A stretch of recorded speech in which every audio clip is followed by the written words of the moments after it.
우리가 이제 소아시아의 7교회에 대한 말씀을 계속 듣고 있는데, 이제 이 마지막 교회가 라오디게아 교회라고 했습니다. 근데 이 라오디게아 교회는 주님께 칭찬은 받지 못하고 책망만 받았는데, 주님께서 이 교회를 책망하신 이유 가운데 가장 이제 첫 번째가 뭐냐면, 신앙생활을 이 교회가 또 성도들이 너무 미지근하게 한 거죠. 신앙생활은 뜨겁게 해야 됩니다. 아멘.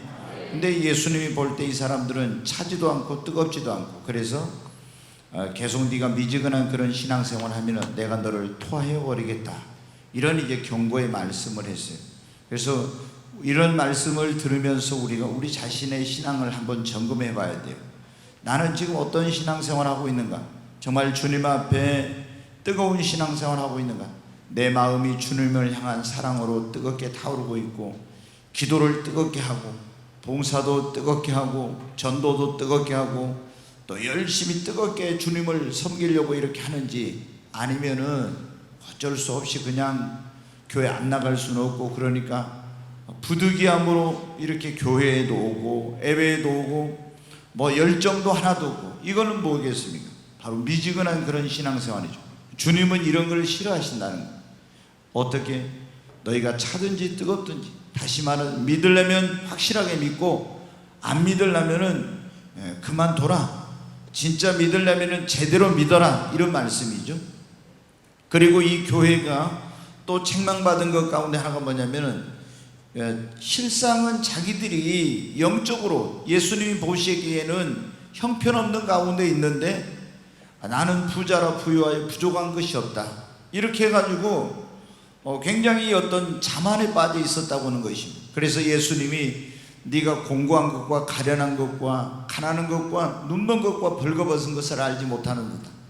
우리 주님은 우리를 볼 때도 어떤 세상의 기준으로 보는 것이 아니라 영적으로 보시는데, 그 사람들은 세상적으로 보면은 돈도 많고 좋은 옷도 입었고 또 건강하고 그리고 부족한 것이 없었지만, 예수님이 볼 때는 어때요? 이 사람들이 영적으로 아주 형편없는 그런 사람들이었어요. 그러니까 서머나 교회 같은 데는 정말 가난한 것처럼 보였지만 네가 실상은 예수님이 부자라고 그랬잖아요. 그런데 이 사람들은 세상적으로는 다 부유해. 그렇지만 영적으로 볼 때는 아주 가난한 형편없는 그런 사람들. 그래서 예수님이 3가지를 말씀을 하셨어요. 네가 내게 와서 불로 연단한 금을 사서 부유하게 하고, 또 흰옷을 사서 입어 벌거벗은 수치를 보이지 않게 하고, 안약을 사서 눈에 발라서 이제 너 눈먼 그 눈을 뜨게 하라고. 그래서 이 내게 와서 불로 연단한 금을 사랑했는 이것은 불같은 시험 속에서 이 시련을 통과하고 얻은 믿음을 말한다고 했습니다. 2번째, 벌거벗은 수치를 가리는 옷을 입으라고 했는데, 이것은 예수 그리스도로 옷 입고 우리가 의의 옷을 또한 입어야 된다. 3번째, 안약을 사서 발라서 보게 하라는 것은 네 영적인 눈을 뜨라는 것이죠. 그래서 영안이 열리려면은 먼저 하나님 앞에 우리가 영안을 열어달라고 기도하고, 아멘. 또 성령을 받아야 영안이 열리고, 그리고 우리가 안약을 바르라고 했는데 구약과 신약이라고 하는 성경을 읽게 되면 우리 영안이 열린다고 했습니다. 오늘 이제 이 말씀은 어떤 말씀인지, 3장 19절 말씀으로 다시 한번 같이 읽겠습니다. 물은 내가 사랑하는 자를 책망하여 징계하노니 그러므로 네가 열심을 내라 회개하라, 이렇게 말해요.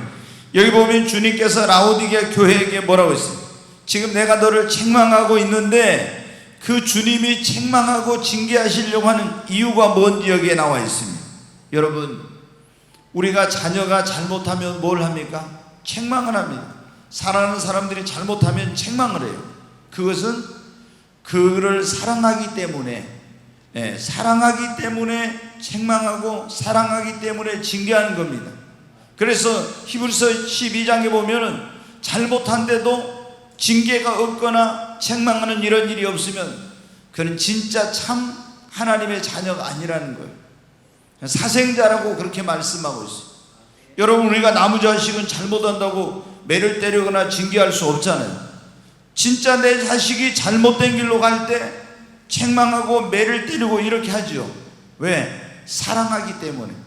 지금 주님께서 라오디게아 교회에게 굉장한 책망을 하셨어요. 그런데 이 책망을 하신 이유가 뭐예요? 내가 사랑하는 자를 책망하여 징계하노니 그랬잖아요. 여러분, 하나님도 우리와 똑같은 거예요. 사실은 우리가, 여러분, 어떻게, 인간은 하나님의 DNA를 가지고 태어난 거예요. 왜? 하나님이 우리를 지으실 때 자기 형상과 모양을 따라서 우리를 지으셨잖아요. 그러니까 우리 안에 하나님의 DNA가 있는 거예요. 그러니까 하나님 아버지가 잘못하면은, 사랑하는 자녀가, 사랑하는 주의 백성이 잘못하면은 책망하시고 징계하시죠. 그렇듯이 우리들도 이제 세상에 가서 그런데, 여러분, 하나님께서 라오디게아 교회를 책망하시고 징계하시겠다고 하는 이유는 그들을 사랑하기 때문이라는 겁니다. 네, 모든 하나님의 책망, 하나님의 징계는 우리를 향하신 하나님의 사랑인 것입니다. 네, 여러분, 그러면 하나님께서 언제 우리를 책망하시고 언제 우리를 징계하십니까? 하나님 앞에 죄를 짓고 잘못된 거는 삶을 살면 하나님께서 우리를 책망하시고 징계하시죠. 네, 여러분 보세요. 이스라엘 백성들이 구약에 하나님 앞에 죄를 짓고 이러면 어때요? 선지자를 막 보내서 책망해요. 그래도 안 들으면 어떻게 됩니까? 하나님이 그 옆에 있는 이방 민족들을 바벨론이나 아시리아나 아니면 애굽이나 아니면 그 블레셋이라든가 아람 나라라든가 이런 나라들을 통해서 어떻게 그들을 막 징계를 하죠. 징계. 그게 뭐예요? 하나님이 그들을 죄 짓고 그대로 놔두면 우상숭배에 빠져가지고 멸망의 길로 가니까 하나님이 그 징계를 통해서 다시 멸망의 길에서 돌아오라, 회개하라, 이렇게 하기 위해서 하나님께서 그들에게 징계를 하시는 거예요. 또 요나처럼 하나님이 사명 저버려 불순종의 길로 갈 때 하나님께서 징계하셨잖아요. 다윗이, 여러분, 군대 수를 세고 교만했을 때 하나님이 그 이스라엘 나라를 연병으로 징계를 하셨잖아요. 전염병으로 징계를 하셨어요. 그 교만에서 돌이키도록. 이렇게 성경에 보면은 하나님 앞에 죄를 짓고 불순종하고 잘못된 길로 가고 아니라고, 이 라오디게아 교회처럼 아니라고 나태하고 이러면 또 하나님 징계하시고, 멸망의 길로 갈 때도 징계하시고 이렇게 했죠. 지금도 마찬가지예요, 여러분.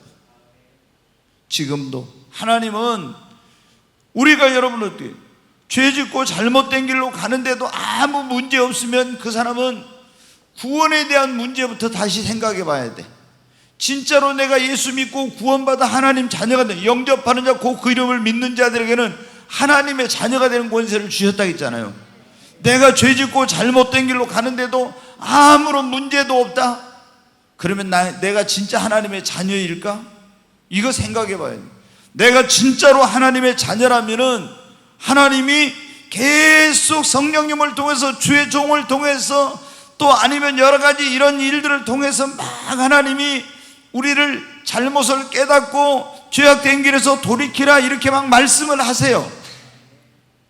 그런데도 계속 그 말씀을, 책망을 듣고도 돌이키지 않으면 하나님이 어떻게 징계를 해. 이제 계속 징계를 받는데도 돌이키지 않으면 하나님이 내버려 둬버려. 이거를 이제 신학적인 용어로 유기한다고 그러는데, 버려버린다 이 말이에요. 네 하고 싶은 대로 해버려, 내비둬 버리는 거.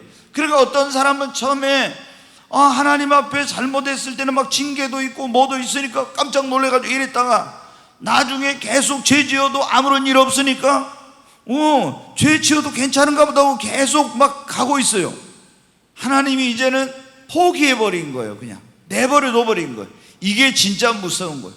내가 조금만 잘못한데도 막 어디가 아프고 무슨 사고가 터지고 무슨 어려운 문제가 생기고 막 징계가 오면 어떻게 돼요? 깜짝 놀래가지고 아유, 내가 혹시 하나님 앞에 뭐 잘못한 거 없나 막 이러잖아요. 이것은 어떻게 돼요? 징계가 있는 게 그러니까 축복입니다. 아멘. 네, 하나님이 사랑한 자를 어떻게 하신다고요? 책망하고 징계를 한대. 네, 그래서 우리가 이제 이 성도님들이 하나님의 말씀을, 하나님이 우리에게 말씀을 주실 때 성경을 통해서 말씀을 주시지만 강단에서 주의 종을 통해서도 하나님이 우리에게 말씀을 주신, 항상 위로와 소망의 말씀만 주시는 것이 아니에요. 때로는 어떻게 돼요? 우리가 아니라고 나태한 가운데 있을 때는 강단을 통해서 하나님이 책망의 말씀, 그리고 그런 어떤 우리를 깨우는, 회개하라고는 이런 말씀을 전하는 거예요. 네, 우리가 이 주님이 우리를 책망하시고 징계할 때 우리가 그걸 어떻게 받아들이냐, 이게 굉장히 중요한 거예요. 부모님이 자녀를 불러다 놓고 야 이놈아 너 그런 짓 하면 되겠어? 아니면 다리 걷어 그래가지고 회초리 때려, 그러면 아빠 나를 사랑하지 않는가 봐 하면서 막 반항하고 집을 뛰쳐나가고 이러면 여러분 어때요? 이거 잘못된 거거든요. 네, 자, 그런 이제 말씀이 히브리서 12장에 나와 있는 히브리서 12장 5절부터 있는 말씀 같이 한번 읽겠습니다.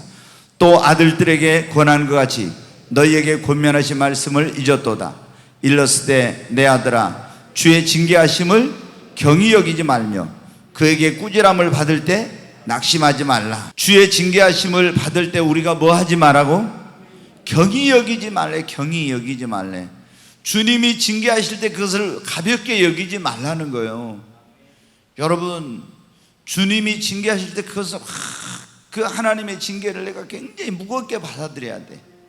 근데 하나님 날 징계하려면 하라지 막 이러면서 있잖아요. 이건 못된 자식이에요. 이게 그렇잖아요. 하나님의 징계를 받을 때 그걸 경히 여기면 돼. 굉장히 그것을 심각하게 무겁게 받아들여야 돼. 근데 이제 어떤 사람은 하나님이 징계해도 그 징계를 그냥 막 징계한다고 해도 우습게 여기는 거예요. 그러다 나중에 여러분은 어때요? 굉장히 큰일. 저는 그런 일들을 이제 가끔 보거든요. 믿음이 우리가 좀 이렇게 하나님을 막 신앙생활 제대로 하고 믿음이 뜨거울 때는 하나님의 징계를 받을까 이런 것도 두려워하고 굉장히 무서워요. 그런데 다 이렇게 신앙이 식어지잖아요. 그러면 하나님의 징계를 두려워하지 않아요. 저는 목회하면서 하나님께 징계받는 사람들을 한두 번 봤겠습니까? 엄청 많이 봤죠. 그런데 하나님이 처음부터 그냥 굉장히 심각한 그런 징계를 안 해요. 어떤 잘못을 하면은 하나님이 그 잘못에서 깨닫고 돌이키도록 말씀으로, 성령으로, 양심을 통해서 여러 가지 방법으로 막 이렇게 한단 말이에요. 그러다가 이제 안 되면 어떤 일을 통해서 탁 이렇게 징계를 해요. 근데 처음에 징계는 가벼운데 만약에 그 징계를 받고도 돌이키지 않으면, 그걸 무겁게 받아들이지 않는 사람은 어떻게 돼요? 또 그게 죄악된 길에 돌이키지 않거든요. 불순종의 길에 돌이키지 않고 계속 하던 죄를 짓고 계속 불순종의 길로 계속 멸망의 길로 가려고 하거든요. 그러면 여러분 어때요? 하나님이 더 아주 두려운 그런 징계를 해요. 심지어 때로는 어떤 사람은 도저히 안 되면은 목숨을 그냥 데려가 버려요. 왜 징계를 그렇게 하시겠어요? 제가 이제 그런 적 지난번에도 한번 말씀을 드렸는데요. 우리 손짜장 1번지 거기, 이건 이 얘기해도 괜찮아요. 집사님 친구가 인천에 사는데 이분이 예전에 이제 교회를 다니다가 안 다니는 것 같은데 모르겠어요. 근데 간암으로 해가지고 사형 선고를 받았어요. 사형 선고를 받았는데 이제 병원에서, 인하대학 병원에서 가라고 집에 가서 이제 그냥 죽을 날 기다리다가 죽게 되면 죽으라 이거죠. 그러니까 그 소식을 듣고 친구가 이제 내로라고 해서 그 우리 집사님 집 옆에다 집을 얻어주고 거기서 날마다 우리 지금 권사님이 가서 뭐 간에 좋다 하니까 무슨 창가버섯이신가 무슨 뭐 좋은 버섯 있잖아요. 그거 막 그걸 갖다 끓여주고 죽 써주고 막 이렇게 하고 또 교회 오라게 해가지고 여기서 회개하면서 계속 기도했어요. 그래가지고 어떻게 했어요? 그리고 여기서 안수받고 막 계속 기도하고 회개하고 이러더니 하나님께서 한 병을 깨끗이 낫게 해주셨어요. 아멘. 그런데 우리가 뭐 그런 말 좀 심하면 개벌을 자기 못 버린다고, 누구 못 준다고. 아니 이제 나았어요. 그래가지고 건강하게 됐어. 오늘 이 사람이 사라져 버렸어요. 차가 2대 있으면 차 한 대를 놔두고 한 대 가지고 어디로 사라지고 전화해도 안 받고 이제 그러게 된 거예요. 그리고 나서 몇 개월이 지났습니다. 다시 어떻게 했어요? 암병이 재발했어. 그래가지고 또 복수가 차서 이제 또 죽게 생긴 게 와가지고 이제 어떻게 돼요? 그때 이제 막 또 회개하고 막 이러더라고요. 한국 병원에 입원해 있는데 이제 주사기로 이제 이거 뭐 복수를 빼내고 막 이러게 하죠. 신방을 갔었는데 저 간절히 기도했어요. 근데 주님의 음성이 딱 들려와요. 내가 고쳐주지 않을 거다 그러시는 거예요. 그래서 제가 아니 주님 이 사람 고쳐주세요 막 하면서 기도했는데 그래 안 고쳐주겠다고 그러시더라고요. 그래서 왜 안 고쳐주십니까? 그러니까 또 고쳐놓으면 또 죄악된 길로 가서 죄 지으니까 내가 이렇게 회개했을 때 이 영혼을 데려가지고 영혼이라도 구원을 얻게 하기 위해서 내가 데려가신대요. 그리고 나서 얼마 안 돼가지고 진짜 죽었어요. 근데 이 목회하면서 보니까요, 하나님께서 이런 일들이 뭐 한두 번이 아니거든. 하나님이 잘못된 길로 가고 있어 우리를 사랑해서 책망하고 징계하고 이러면은 그걸 무겁게 여기고 막 돌이켜야 되는데 그걸 가볍게 여기고 이렇게 한 사람들은요 굉장한 나중에 큰 징계를 받고 더 피할 수 없는 어려움을 당하게 돼. 그 다음에 5절 다시 한번 보겠습니다. 그분 주의 징계하심을 경히 여기지 말며 그에게 꾸지람을 받을 때 뭐 하지 말라? 낙심하지 말라. 어떤 사람도 주님이 책망하거나 또 이렇게 여러분 어떻게 돼요? 징계하면 낙심해버린 사람이 있어. 그럼 교회도 안 나오고 하나님 나 사랑하지 않는가 봐 하면서 굉장히 막 반항적으로 있잖아요. 그걸 받아들여. 그래가지고 부모님이 자식을 때리는 것은 어떻게 돼요? 이 자식을 사랑하기 때문인데 그것 때문에 나 사랑하지 않는다고 이러면 부모에게 대들고 낙심하고 이렇게 버리면 어떻게 돼요? 이 자식은 바르게 성장하지 못하게 되는 거예요. 우리 성도들도 마찬가지예요. 하나님이 나를 책망하시고 징계하시면은 하나님이 나를 사랑해서 그러시는구나 이렇게 낙심하지 말고 긍정적으로 감사하게 받아들여야 하는데 부정적으로 받아들이고 막 원망하고 반항하고 그리고 낙심해가지고 이렇게 하면 여러분 어떻게 돼요? 그 사람 돌이키지 않아요. 그러니까 멸망의 길로 가는 거예요. 우리는 절대로 주님이 우리를 징계하시는 것은 사랑입니다. 아멘. 그러니까 주의 징계하심을 경히 여기지 말고 꾸지람을 받을 때 낙심하지 마시기 바랍니다. 자, 뒤에 또 보겠습니다. 말씀 같이 읽습니다. 주께서 그 사랑하시는 자를 징계하시고 그가 받으시는 아들마다 채찍질 하심이라 하였으니 여기 보면 사랑하는 자를 뭐 하신다고요? 징계하시고. 여러분도 자녀들을 사랑하면 어때요? 제가 여기 이제 나왔으니까 저긴데요. 저는 요즘 젊은이들 있잖아요. 젊은 그 부부들이 아이 낳아가지고 교육한 거 보면요. 진짜 이 숨 막힐 때가 많아요. 속 터진다고 우리 그러잖아요. 그럴 때가 많아요, 교회에서. 왜 자녀 교육을 저렇게 시킬까? 저 따위로. 우리 어른들 옛날 뭐라고 했어요? 사랑하는 자식은 매 하나 더 주고 미운 자식은 떡 하나 더 준다고. 여러분 어때요? 자녀들을 그냥 내버려둬. 이 자식들이 이게 자녀들이 하나하나 둘러가지고 막 오기야 그냐 하면서 내버려 두는 거 그 아이를 망치는 거예요. 철저하게. 제가 그런 말씀 드리잖아요. 우리가 가정에서 뭐가 있냐면 인성교육은 가정에서만 시킬 수가 있어. 부모님이. 우리가 지적인 교육은 뭐 학교에서 이제 할 수도 있죠. 그 다음에 영성교육, 뭐 이제 이게 복합적이지만 교회에서 이제 주로 많이 이제 하죠. 영성. 그런데 그 사람이 어떤 사람이 되느냐, 어떤 인격, 어떤 성품을 갖는 사람이 되느냐는 것은요, 가정교육이에요.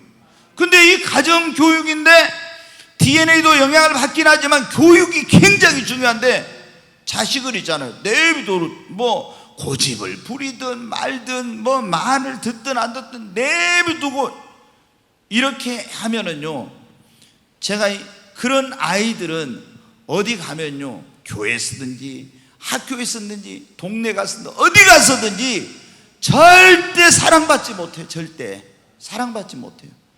여기 젊은 사람들을 나중에 결혼하면 정신 차리고 진짜 듣고, 이건 뭐예요? 절대 사랑받지 못합니다. 아니, 지가 가가지고 뭐 어르신들 말도 안 듣고 선생님 말도 안 듣고 근데 이 아이가 사랑받겠어요?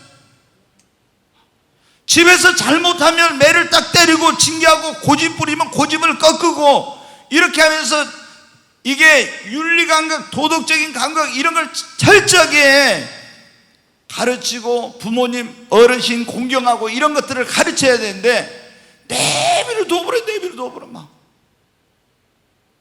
그것은 사랑이 아닙니다. 하나님도 여러분 마찬가지예요. 우리가 잘못된 길로 가든 죄를 짓든 말든 내버려 두면 여러분 어떻게 돼요? 이게 어떻게 되겠습니까? 그러니까 하나님이 우리를 사랑하시니까 징계하는 거예요. 아멘? 진짜 여기 젊은 분들 또 앞으로 결혼할 이런 분들은요, 여러분 자녀들 교육을 좀 엄격하게 시켜야 돼요. 응? 엄격하게. 제가 전에 말씀드린 하도 저도 유교 집안에서 엄격하게 어렸을 때 자라가지고, 야, 난 이제 결혼하면은 좀 자녀한테 좀 내가 부드럽게 좀 잘해야 되겠다 이렇게 했는데, 제가 학원에서 강의를 하면서 딱 보니까, 야, 가정교육이 제대로 안 된 사람은 이게 사람이 온전한 사람이 아니야, 못 돼. 그래서 제가 그런 생각이 다시 바뀌어가지고 아이가 이렇게 했을 때 제가 굉장히 엄격하게 그렇게 이제 키웠어요. 그래서 여러분 어때요? 우리 하나님께서 우리를 어떻게 올바르게 하나님의 자녀로 성장하였어요. 우리가 하나님께 쓰임받고 축복을 받고 하나님의 영광을 드러내고 이렇게 하도록 하기 위해서 어떻게 돼요? 우리 잘못하면 하나님 책망하시고 징계하시는 거예요. 근데 그럴 때 어떻게 돼요? 하나님이 나 사랑하지 않으니까 이런다 하면서 막 하나님께 대들고 막, 여러분 어떻게 하나님 원망하고, 그리고 아니 막 낙심해가지고 교회도 안 나와버리고 이런 사람, 이럴수록 더 하나님께로 가까이 가야죠. 아멘. 자, 그 뒤에 말씀 계속 한번 보겠습니다.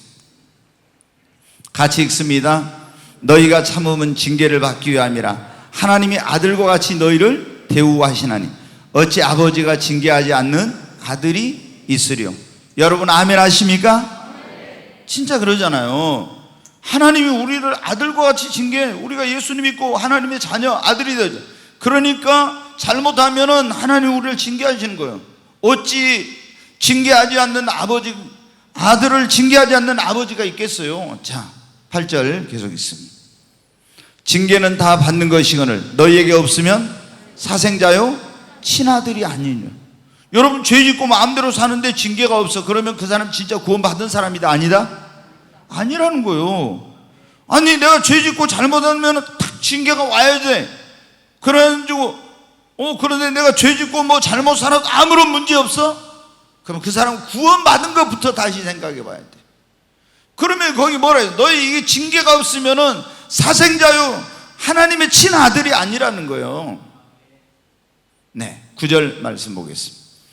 또 우리 육신의 아버지가 우리를 징계하여도 공경하였거늘 하물며 모든 영의 아버지께 더욱 복종하여 살려 하지 않겠느냐. 아멘. 우리 육신의 아버지가 우리를 징계하여도 우리가 아버지 어떻게 돼요? 공경하죠. 맞습니까?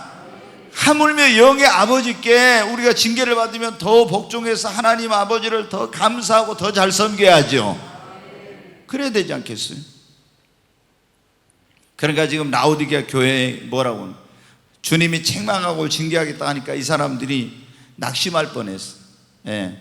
와, 이거 어떻게 이제 하나님이 우리를 사랑하지 않는가 보다. 하나님이 아니야, 내가 너희를 사랑해. 그래서 낙심하지 말라, 원망하고 반항하지 말라. 그 징계를 감사히 받아들이고 회개하고 더 열심을 내고 하나님을 공경하라는 것입니다. 성경에 보면 주님의 책망과 징계를 받고 회개하고 돌이킨 사람은 아무리 죄를 지었어도 다 용서받고 그리고 하나님께 축복을 받았습니다. 다윗도 여러분 죄 지었는데 징계받았잖아요. 요나도 죄 지었는데 징계받았잖아요. 므낫세도 우상 숭배하고 얼마나 못된 짓 했어요. 그러나 하나님께 징계를 받을 때 회개하고 돌이키니까 하나님이 용서해 주셨어요. 그러니까 우리가 잘못하고 불순종하고 죄 지을 수 있어요.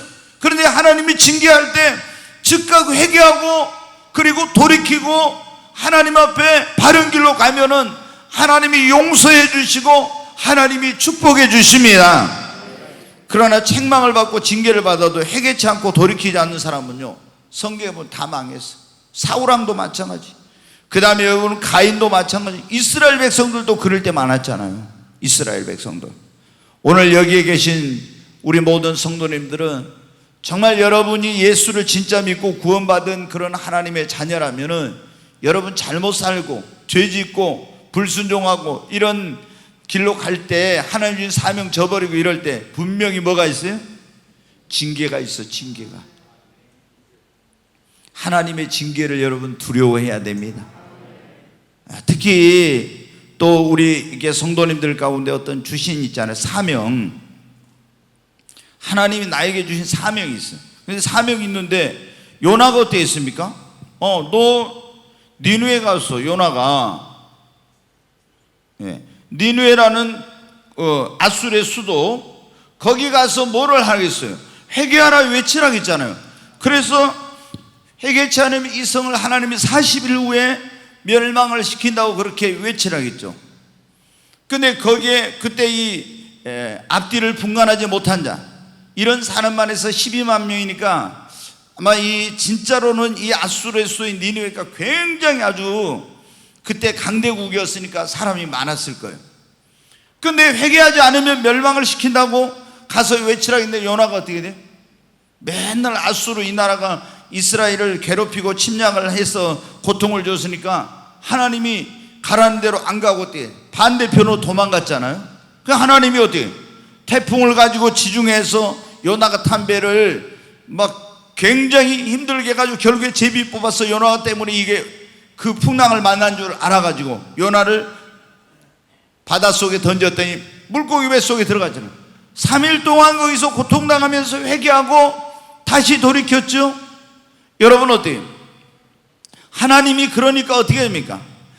이제 용서해 주시고 요나를 통해서 하나님이 그 말씀을 전해가지고 아수르 수도인 니느웨에 있는 사람들을 구원하게 하셨잖아요. 계속 만약에 요나가 여기 돌이키지 않았으면 어떻게 했을까요? 특히 여러분 굉장히 제가 여러분에게 말씀드리고 싶은 건 하나님이 주신 사명을 저버리면 안 돼요. 여러분 꼭 주의 종만 해요. 주의 종으로서 부름받았으면요 그 사명의 길을 가야 돼. 제가 이제 저 늦게 이제 좀 신학교로 갔잖아요. 약간 거기 가서 보니까 어떻게 진짜 나이 드신 분들이 많이 신학교로 왔어요. 그 대학원 과정할 때 특히 나이 드신 분들이 많이 왔더라고요. 뭐 60 넘으신 분도 그때 있고 막 그래요. 저는 그때 이제 30대 초반인데 근데 보니까 왜 이랬는가 보니까는요 하나님 주신 사명 주신 것을 다 불순종하고 자기 마음대로 그래요. 주님 나는 돈 벌어서 그냥 주일 하겠습니다 뭐 이런 식으로. 그리고 뭐 어떤 사람은 나는 결혼 안 하고 주일 하겠습니다 했는데 어떤 남자가 이제 너무 마음에 들어가지고 결혼해가지고 안 믿는 사람하고 결혼해갖고 뭐 가서 제대로 이거 신앙생활 하겠어요? 그러다 보니까 막 가정이 깨지고 엄청난 어려움을 겪고 막 나이가 드셔가지고 오신 분들을 보면 다 사연이 많더라고. 근데 뭐냐 하나님이 주신 사명을 저버리고 가다가 그런 일을 당한 경우 많은 거예요. 그런데 주의 종만 그런 거 아니에요. 제가 어떤 사람은 이제 오늘 그런 말씀 담을 중보교회 사명자다 주님이 그랬는데 그 사명을 저버리고 가니까요 하나님이 막 가정을 치고 자녀를 치고 이렇게 하는데 깨닫지 못하니까 멸망의 길로 가. 여러분 하나님께서 우리에게 어떤 그런 걸 주셨을 때 이렇게 빨리 징계를 하면 깨닫고 회개하고 여러분 돌이켜야 됩니다. 아멘. 자, 그 다음에 이제 말씀 보겠습니다. 계시록 3장 20절 말씀 같이 읽습니다. 볼지어다 내가 문 밖에 서서 두드려노니 누구든지 내 음성을 듣고 문을 열면 내가 그에게로 들어가 그와 더불어 먹고 그는 나와 더불어 먹으리라. 아멘. 우리 주님이 우리에게 가장 원하시는 것 가운데 하나가 뭐냐면, 주님이 우리 안에 들어와서 우리와 더불어서 먹고 마시고 우리와 함께 거하시는 겁니다. 아멘. 자, 예수님께서 하늘의 영광을 버리고 이 땅에 오신 목적 가운데 하나가 뭡니까? 첫 번째는 예수님이 우리를 위해서 십자가를 지시고 피 흘려 죽으셔가지고 우리를 구원하기 위해서 말씀이 육신이 되어 오셨죠. 또 하나 중요한 목적이 있는데, 여러분 그게 뭐예요? 천사가 마리아에게 와서 그랬습니까? 네, 보라 네가 거기 보면은 천사가 그 말했어요. 보라 처녀가 잉태하여 아들을 낳을 것이니 그 이름을 뭐라? 임마누엘이라 하리라. 이는 하나님이 우리와 함께 계시다 함이라. 여러분, 하나님이신 그분이 육신을 입고 이 땅에 오신 목적 가운데 하나가 뭐냐면 우리와 함께 하기 위한 것입니다. 근데 이 라오디게아 교회는 여러분 어떤 교회냐? 교회라는 것은 예수님의 몸이고 그리스도가 머리고 그러잖아요. 그런데 이 교회에 주님의 몸이고 그리고 주님이 머리인데, 이 라오디게아 교회는 어떻게 돼요? 예수님을 교회 문 밖에다 쫓아내놓고 사람이 왕 노릇하고 주인 노릇하고, 그리고 자기들끼리 모여서, 주님은 그 안에 계시지 않는데 자기들끼리 모여서 먹고 마시고 교제하고 예배하고 이런 거 하는 거예요. 그러니까 주님이 뭐라고 했습니까? 내가 볼지어다 내가 문 밖에 서서 두드려 놓니 문을 열면 내가 그에게로 들어가 내가 그로 더불어 먹고 그는 나로 더불어 먹으리라. 여러분, 오늘 우리가 여기에 지금 이렇게 모였습니다. 교회로 모였어요. 근데 이 교회에 우리가 이렇게 모여 있는데 예수님은 여기 안 계시고 주님은 저 문 밖에 세워놓고 우리끼리 모여서 예배한다고 하고 우리끼리 모여서 찬양한다고 기도한다고 하나님 섬긴다고 이렇게 할 수도 있어요. 근데 제가 보면 그런 교회들이 많아. 교회가 어떤 교회는 목사가 왕이야. 어떤 교회는 장로들이 왕이야. 그래가지고 주님이 이 교회 머리고 주님이 주인 되셔야 되는데, 주님은 저 문 밖에 세워놓고 목사가 왕노릇한 교회, 아니면 장로들이 왕노릇하는 이런 교회가 얼마나 많은지 몰라. 그리고 있잖아요, 막 교회가 목사 편, 장로 편 나눠지거나 아니면 원로 목사 아니면 새로운 목사 이렇게 편 나눠져가지고 막 싸워. 여러분, 그 교회에 주님이 계실까요? 주님 안 계셔요, 여러분. 자기들은 그래가지고 담임 목사 편은 본당에서 예배드리고 원로 목사 편은 아니면 장로 그 목사실하는 장로들은 교육관에 가서 예배드리고 같은 시간에 예배드려. 그 교회 주님 계실까요? 주님 안 계셔요, 여러분. 절대 거기 주님 안 계십니다. 이 라오디게아 교회는 건물도 웅장하게 짓고 교인들도 많고 돈도 많고 이렇게 했지만, 여러분 어떻게 주님을 문 밖에 세우는 그런 교회야. 그러니까 예수님이 뭐라고 한 거예요? 내가 문 밖에 서서 두드려노니 누구든지 내 음성을 듣고 문을 열면 내가 그에게 들어가 그로 더불어 먹고 그는 나로 더불어 먹으리라. 꽤 오래전인데 미국에서 옛날에 그런 일이 있었잖아요. 이제 뭐 미국은 그 인종차별이 좀 심한 그런 게 있으니까 어느 성탄절이었는데 흑인이 이제 백인 교회를 성탄절, 예수님의 탄생을 기념하고 축하하는 그런 성탄절날 예배를 드리기 위해서 백인 교회를 갔어요. 가까운. 그랬더니 백인 교회에서 너는 우리하고 다른 피부색이 다르다고 해가지고 못 들어오게 했어요. 그래서 이 사람이 성탄절인데 주님이 이 땅에 오신 것을 기념하는 그런 날인데 이 교회 가서 예배를 드리고 싶은데 자기보다 흑인이라고 못 들어오게 하니까 교회 문 밖에 서서 막 눈물을 흘리면서 있었어요. 그런데 어떤 한 신사분이 딱 다가온 거예요. 네, 한 신사분이 딱 다가오더니 왜 울고 있냐 이렇게 물어보는 거예요. 그래서 제가 흑인이라고 저 교회에서 저를 못 들어오게 해서 제가 여기 문 밖에 서서 지금 주님의 오심을 기억하는 날인데 예배드리고 싶은데 나 흑인이라고 못 들어오게 해서 울고 있습니다. 그랬더니 그분이 뭐라고 하면, 나도 저 교회를 못 들어갔다. 그러면 주님이 그러시더니, 이제 이분이 그런 거예요. 나도 저 교회를 못 들어갔다고. 근데 이렇게 딱 보니까 그분이 누구예요? 예수님이신 거예요. 여러분, 그 교회가 어떤, 지금 성탄절 주님의 탄생을 기념하고 그 예배를 드린다고, 성탄절 예배를 드리는데 그 교회는 어떻게 돼요? 주님을 문 밖에 세워놓고 자기들끼리 모여서 예배를 드리고 있는 거예요.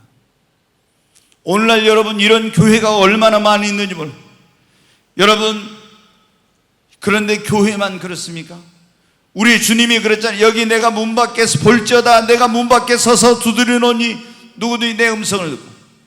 여러분, 어떤 사람은 예수 믿고 구원받았다고 하지만은 주님이 그 마음의 보좌에 계시지 못해.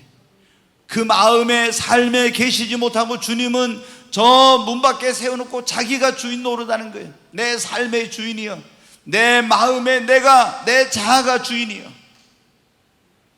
그래서 주님이 뭐라고 합니까? 내가 문 밖에 서서 두드리노니 누구든지 내 음성을 듣고 문을 열면 내가 그에게로 들어가. 여러분, 그런 말 있잖아요. 마음의 문은 밖에서는 절대 못 연다고. 왜? 마음의 문은 문고리가 밖에는 없고 안에서 열어야만이 마음의 문은 열려요. 그렇기 때문에 우리가, 예수님이 내 마음속에 들어오셔서 내 마음의 보좌에 앉으셔서 나의 삶의 주인이 되시고 나를 다스리고 통치하시고 이렇게 하시려면 여러분 어떻게 됩니까? 주님, 내가 내 마음의 문을 엽니다. 주님이 내 마음에 들어오셔서 내 마음의 보좌에 앉으셔서 나를 주장하시고 나를 통치해 주시고 이렇게 해야만이 주님이 우리 안에 들어오시는 겁니다. 그래서 제가 여러분에게 말씀드리잖아요. 매일 아침 기도할 때마다 제가 첫 번째 하는 기도가, 하나님 앞에 오늘 이제 이런 새로운 날을 주셔서 생명을 주시고 건강 주셔서 감사하고, 그 다음에 하는 기도가 뭐냐, 주님, 제 마음의 문을 엽니다. 내 마음의 보좌에 주님 임재하여 주옵소서. 내 마음의 보좌에 주님 들어오셔서 좌정하셔서 나를 오늘 또 주님이 주장하시고 다스려 주시고 나를 인도하여 주시옵소서. 이 기도를 제일 먼저 해요. 여러분 막 주님 나에게 필요한 게 이게 있습니다, 저거 있습니다, 이게 아니라 예수님이 내 마음에 오셔서 나를 주장하시고 통치하시고 다스려 달라고. 얼마나 많은 사람들이 예수님을 문 밖에 세워놓고 내가 왕노릇하면서 예수님을 주님이라고 부르면서 예수님이 주님이 아니에요. 내가 필요할 때만 예수님께 가서 예수님 도와달라고 이렇게 하지, 그분이 나를, 내 삶을 주관하고 나를 다스리고 통치하시는 것이 아니에요. 여러분, 진정한 그리스도인의 삶이 뭐냐? 예수님을 내 안에 모시고 주님과 더불어 먹고 마시고 주님과 동행하는 삶을 사는 겁니다. 아멘. 그러니까 여기 지금 라오디게아 교회가 예수님을 문 밖에 세워놨으니까, 그리고 자기들끼리 예수님 없는 가운데 막 예배한단 말이에요. 우리는 여러분 어떻습니까? 그래서 만약에 교회가 목사나 장로가 왕노릇하고 이렇게 하면 그 교회는 주님이 주인이 아니에요. 정말로 그런 교회는 목사와 주인 노릇 하려고 했던 장로들, 이런 사람들이 다 회개하고 그 자리에서 내려오고 예수 그리스도를 교회의 머리로 모시고 주님을 보좌에 모시고 주님의 음성을 듣고 주님을 섬기고 주님께 순종해야 되는 것입니다. 아멘. 우리 개인도 마찬가지입니다.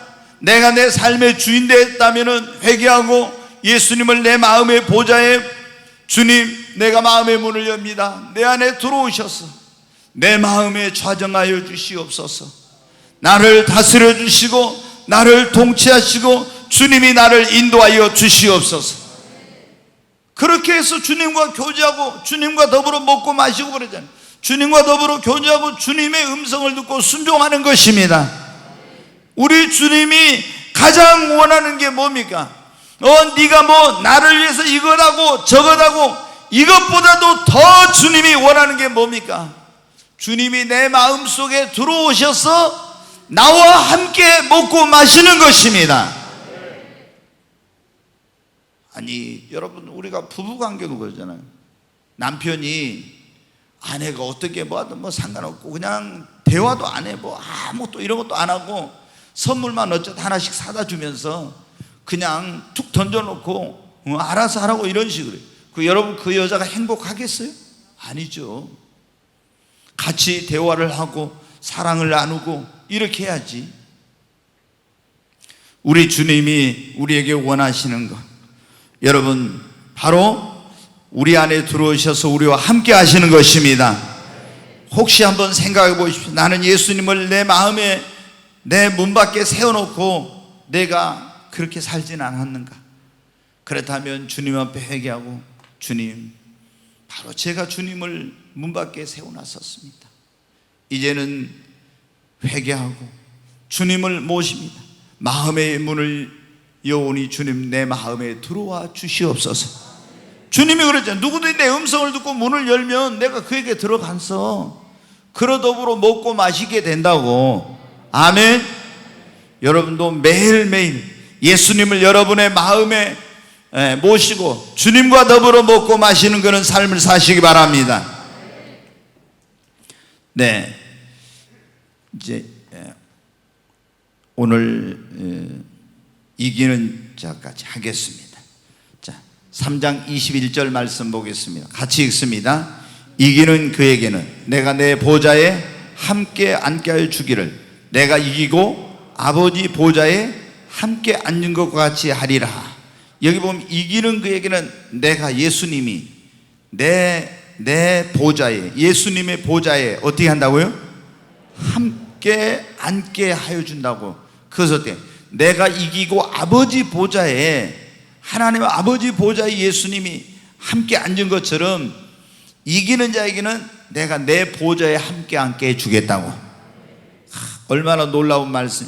오늘 우리 여기 계신 모든 분들 이기는 자가 되시기 바랍니다. 그래서 여러분, 주님의 보좌에 주님과 함께 앉는 이 축복을 받으시기를 주의 이름으로 축원합니다. 우리가 여러분 어때요? 예수님이 있는 것이 얼마나 큰 축복이고 귀한 건지 모릅니다. 그렇죠? 세상에서 여러분 뭐 잘 나가는 사람 그렇게 크게 부러워하지 마세요. 예수님 믿는 사람이 최고의 복을 받은 거예요. 아멘. 난 보면 어떤 사람들은요, 뭐 예수님 믿는 것을 우습게 생각하고 세상에 좀 뭐 잘 되는 사람 보면 있잖아요. 막 그거 부러워하는 사람 보면요, 아직 저 사람 믿음이 진짜 뭐 얼마나 중요한지 모르구나, 이런 생각이 들어요. 여러분, 우리가 예수 믿는 것은 참 하여튼 최고의 복입니다. 그보다 더 큰 복이 어디? 여러분은 예수님 믿었다면 지금 최고의 복을 받은 사람들입니다. 그런데 요한계시록에 보면 이 7 교회에 보낸 편지 가운데 계속 공통적인 것이 2가지가 있어요. 그게 뭐냐? 이기는 자에게는, 이 말씀이 계속 나오죠. 이기는 자에게는 낙원에 있는 생명나무 가시를 먹게 할 것, 이기는 자는 둘째 사망해를 받지 않을 것, 이기는 자는 철장고세를 가지고 다스릴 것이, 이기는 자는 계속 이기는 자가 나와요. 또 하나 끝에 계속 나오는 게 뭐예요? 귀 있는 자는 성령이 교회들에게 하시는 말씀을 들을지어다. 아멘. 네, 다음 수요일 날은 왜 우리가 성령의 음성을 들어야 되는지, 어떻게 성령을 음성을 들을 수 있는지, 요거를 다음 수요일 날 할 거예요. 왜? 계속 이기는 자는 이런 축복을 받는다, 귀 있는 자는 성령이 교회들이 하시는 음성을 들을지어다인데, 아니 성령의 음성을 들어야 되는데 교회를 다니면 성령의 음성도 못 듣고 신앙생활 한다 이거. 귀 있는 자는 성령의 음성을 들으라 했잖아. 자, 근데 이기는 자, 우리가 예수님을 믿는 게 정말 중요하지만 끝까지 여러분 믿음을 지키고 이기는 자가 되어야 합니다. 우리가 예수님을 믿었어도 이기는 자가 되지 못하면은, 자, 서문학교회 한번 봅시다. 서문학교회, 이 교회는 뭐를 많이 받았어요? 박해를 많이 받았어요. 순교자가 많이 나왔다 이 말이에요. 순교자. 근데 박해를 많이 받고 막 이렇게 할 때, 예수님을 부인하라고 할 때 그때 못 이기면 이 사람은 어떻게 됩니까? 그걸 이겨야 돼. 박해를, 환난이 왔을 때 이겨야 돼. 근데 이거 못 이기면 어떻게 돼요? 그럼 주를 부인하면 지옥에 가는 거예요. 생명책의 이름이 지워져. 그런데 이 사람들은 어떻게 합니까? 이기는 자에게는, 그래 서문학교에 뭐라 하겠습니까? 둘째 사망의 해를 받지 아니하고 그랬죠. 둘째 사망이 뭐예요? 지옥이요, 지옥. 이런 환난과 시험과 박해가 왔을 때 이기는 자만이 지옥의 둘째 사망의 해를 받지 않는 거예요. 우리가 예수 믿고 진짜 구원받은 사람은, 제가 이번에도 이제 말씀드렸는데, 그 이름이 어디에 기록되어 있어요? 생명책에 기록되어 있어요. 여러분 이름은 생명책에 기록되어 있습니까? 진짜로요? 네. 정말 이거 교회만 다녀도 소용없다니까. 반드시 우리 이름이 생명책에 기록되어 있어야 돼요. 근데 이런 박해가 왔어. 박해가 왔는데 이걸, 자, 우리가 회개하고 예수를 진실되게 믿었습니다. 구원자 주님으로 믿었어요. 그러면 이 사람이 물과 성령으로 뭐냐면 거듭나, 그걸 뭐라 하면 중생이라고요. 거듭나야 하나님 나라 간다 했죠. 중생이야. 그러면 그 사람이 거듭나면, 하나님의 자녀로 거듭나면 그 이름이 어디에 기록돼요? 생명책에 기록돼. 생명책에 이름이 기록됐는데 시험이 오고 환난이 오고 박해가 오면 어떻게 해요? 그때 그걸 이겨야 돼. 만약 이걸 못 이기면 생명책에 기록된 이름이 어떻게 돼요? 지워져 버려요. 그러면 이 사람 천국 가요, 못 가요? 못 가는 거예요. 그러니까 끝까지 믿음을 지켜야 됩니다. 자, 오늘 지금 라오디게아 교회 사자에게 편지하기를, 이기는 자에게는 내가 내 보좌에 함께 앉게 하여 주기를, 내가 이기고 아버지 보좌에 함께 앉는 것 같이 해주리라. 만왕의 왕이신 주님의 보좌에 함께 앉게 해주겠대. 얼마나 놀라운 일인지. 근데 이기는 자가에게는, 라오디게아 교회 모든 성도에게가 아니라 이기는 자에게 이런 축복을 주시겠다. 여러분 반드시 이기는 자가 되어야 합니다. 신앙생활은 정말 이게 치열해요. 영적인 전투, 믿음의 선한 싸움을 싸우는 거예요. 얼마나 많은 시험이 옵니까? 얼마나 많은 유혹이 옵니까? 얼마나 많은 박해가 옵니까? 얼마나 많은 고난이 옵니까? 그러나 이런 가운데서도 우리가 믿음을 지키고 여러분 이겨야 됩니다. 그래야 주님의 보좌에 함께 앉을 수가 있어. 그러면은 라오디게아 교회에 여기 지금 이기는 자에게는 이랬는데, 우리가 이기려면 어떻게 해요?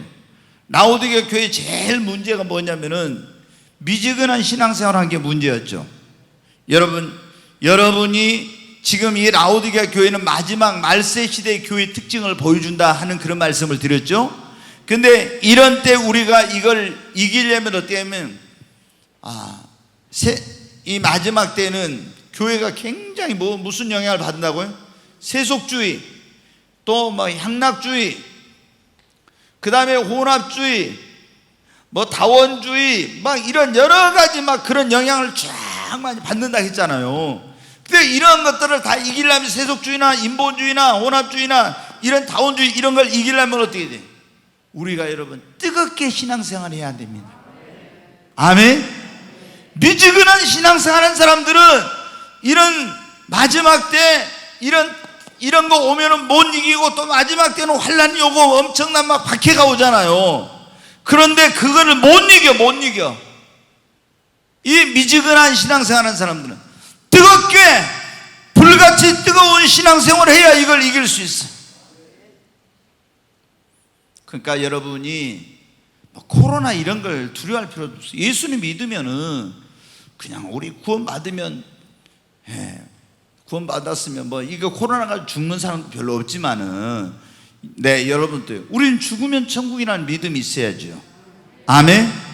이번에 여러분 주일날 그 말씀 들었죠. 왜 하나님 코로나 바이러스 이거 허락하셨나? 그 설교도 우리 믿는 자들에게는 뭐예요? 안 믿는 사람, 야 너희들 네 힘으로 능력으로 살아갈 수 없다, 이걸 깨닫고 하나님께 돌아오는 우리 믿는 자들은 너희들 잠들어 있지 말고 각성하고 회개하고 깨어 있으라고. 아멘. 그리고 우리 더 큰 환난과 이런 거 어려움을 때 이기도록 하기 위해서 지금 우리 믿음을 훈련시키기 위해서 그런 거예요. 그러니까 우리는 지금 뭐 해야 돼? 이 이기는 자가 되려면 정말 뜨겁게 신앙생활 해야 됩니다. 아멘. 더 크게 아멘 하십시다. 뜨겁게 신앙생활 하십시다. 그리고 우리가 이기는 자가 되려면요, 어떤 이런 세속주의, 향락주의, 혼합주의, 환난, 시험, 핍박, 고난 이런 거 다 이기려면 어때요? 우리에게 여러분 믿음이 있어야 됩니다. 믿음이 없는 사람들은 못 이겨. 그러잖아요. 그래서 예수님이 여기에 뭐라고 했습니까? 너희가 불로 연단한 금을 사서 부유하게 하고, 불로 연단한 금이 불같은 시험 속에서 얻은 뭐라고요? 믿음. 아멘. 우리는 가장 중요한 것이 믿음입니다. 금보다 귀한 것이 믿음입니다. 세상에 그 어떤 것도 비교할 수. 히브리서 여러분 11장을 믿음의 장이라고 하잖아요.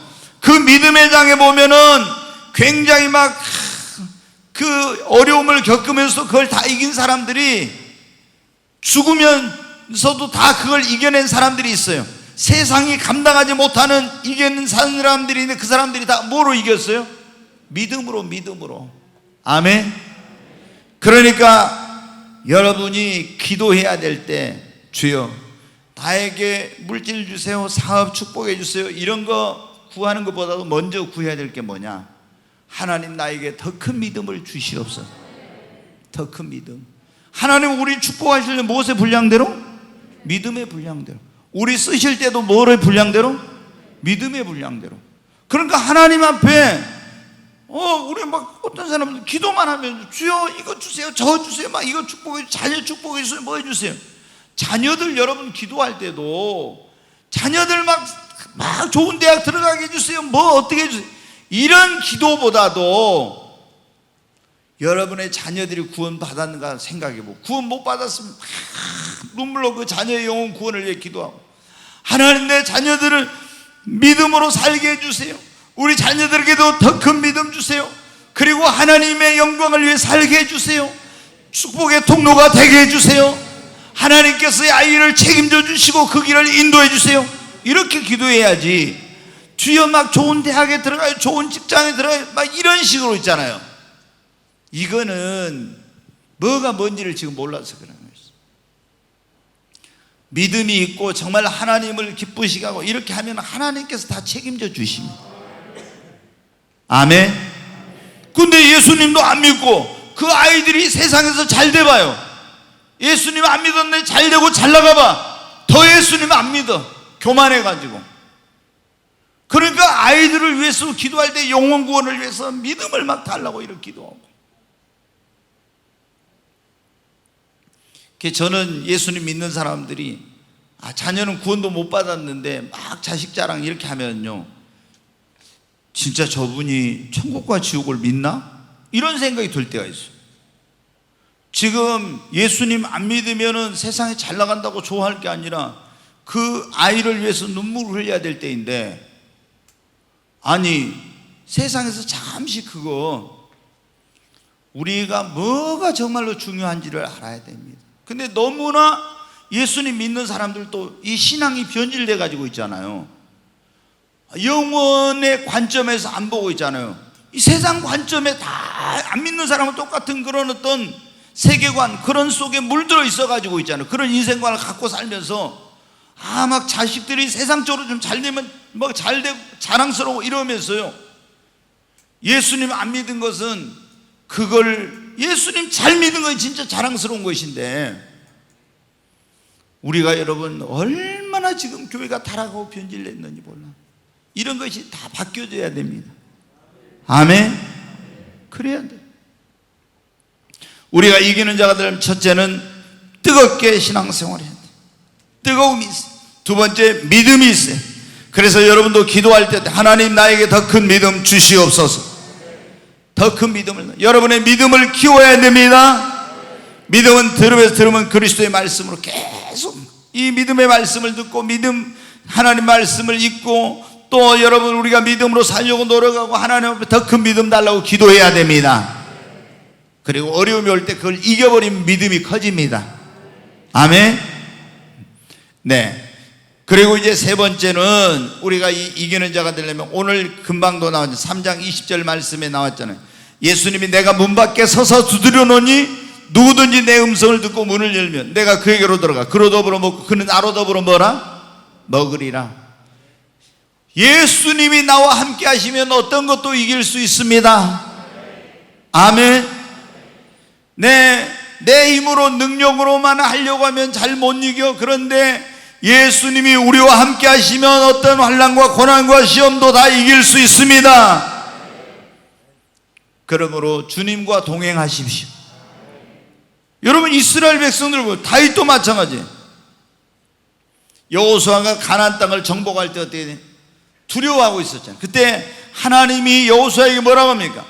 두려워하지 말라, 놀라지 말라. 내가 내 종 모세와 함께 있었던 것처럼 내가 너와 함께 있으리라. 주님 모시고 주님과 함께 가면 어디 가든지 승리. 여호와께서 함께 하시니 다윗이 어디로 가든지 이기게 하시더라. 여러분 하나님이 함께하면 승리. 우리가 이기는 자가 되는 비결은 주님을 늘 믿음으로 모시고 주님과 사는 것입니다. 그리고 내 힘으로 능력으로 안 되니까 늘 주님 앞에 기도해야 됩니다. 제가 이렇게 보니까요, 신앙생활에서 가장 이제 이 중요한 것 가운데 하나가 하면 첫째가 제가 보니까 이 기도더라고요. 기도. 그러니까 믿음을 지키는 것도 이런 모든 것들이 어디서부터 시작되냐면 기도에서부터. 그래서 저는 98년도 이제 하늘 열리고 성령 임해가지고 메시지를 주실 때 주님이 이제 주신 대로 가지고 설교를 하죠. 근데 이거 설교하면서 내가 어느 날 딱 보니까 기도가 빠진 설교가 별로 없어요. 그래서 무슨 설교가 이 설교할 때도 기도, 저 설교할 때도 기도, 또 뭐 할 때마다 기도에 대해서 하는 거예요. 그래서 내가 속으로, 목사는 좀 그런 게 있거든. 전혀 여러분이 세상에 한 번도 들어보지 못한 깜짝 놀랄 만한 신선한 그런 메시지를 전하고 싶은 게 이게 목사의 그게 있거든요. 근데 여러분 이제 이거 주일날 저녁에 지금 공부한 거 끝나면요, 여러분 창세기부터 이제 쭉 하게 되면은 진짜 여러분이 깜짝 놀랄 그런 일들이 많이 일어나. 성경이 이렇게 재밌구나, 이런 게 있어서. 정말 여러분 그 주일날 저녁에 이거 안 온 사람은 두고두고 후회해. 어느 정도로 자손 대대로 후회해. 정말 이 창세기를 기원에 대한 책이잖아요. 기원. 모든 것의 기원이 거기서 다 나오거든요. 근데 진짜 흥미진진해. 흥미진진. 네. 연속극보다 더 재밌어요. 진짜 연속극보다. 여러분 지금 어디로 가버렸습니까? 근데 제가 그렇게 메시지를 주셔가지고 설교를 하는데 보니까 맨날 기도. 그래서 주님 뭐가 이렇게 이것도 기도 저것도 기도, 왜 기도를 안 빠지고 이렇게 기도. 근데 여러분 보십시오. 내가 성경을 읽어도 봉사를 해도 뭐 이런 거 해도 있잖아요. 가장 밑바탕에 뭐가 돼 있어야 돼? 기도가 있어야 돼. 기도가 없이 하는 것은 이게 여러분 어떻게 하나님의 도움 없이 내 힘으로 한다는 거잖아요. 내 능력으로. 이거는 오래 못 가. 기도 안 해보세요. 여러분 신앙의 불이 꺼져. 그러죠? 기도 안 하는 사람은요, 믿음이 있는 것 같아도요, 머리로만 지식으로만 진짜 믿음이 없어. 그러니까 제가 이제 이걸 깨달은 거예요. 왜 하나님께서 이렇게 기도하라고 하지? 또 성경에 쉬지 말고 기도하라겠지? 얼마나 기도는 우리가 그러냐, 우리 영혼의 호흡이요 생명줄이라고. 기도줄 놔버리면 영혼이 죽는 거예요. 얼마나 중요해. 근데 이걸 모르니까 기도하고 싶으면 하고 하기 싫으면 안 하고. 네, 여러분 우리가 이기는 자가 되십시다. 이기는 자가 되려면 미지근한 신앙생활 하지 말고 뜨거운 신앙생활 해야 합니다. 그리고 금보다 귀한 믿음을 가져야 됩니다. 또 주님을 모시고 주님과 동행하고 쉬지 말고 여러분 기도해야 됩니다. 이런 사람이 이기는 자가 되고, 주님이 뭐라고 했어요? 이기는 자는 내 보좌에 내가 함께하여 주겠다. 아멘. 얼마나 놀라운, 정말 엄청난 그런 축복의 약속이죠. 여러분, 이 라오디게아 교회가 하도 할 게 많아가지고 이 3주간이나 지금 했는데, 이제 다음 수요일 날은 이제 성령의 음성을 듣는 것에 대해서 할 겁니다. 왜 우리가 꼭 성령의 음성을 들어야 되는가? 어떻게 성령의 음성을 들을 수 있는지, 이런 걸 이제 다시 하게 될 건데, 여러분이 기도하고 저를 위해서 기도해 주시고, 여러분도 기도하고 와서 정말 여러분이 다 영적인 귀가 열리고 성령의 음성을 듣게 되기를 바랍니다.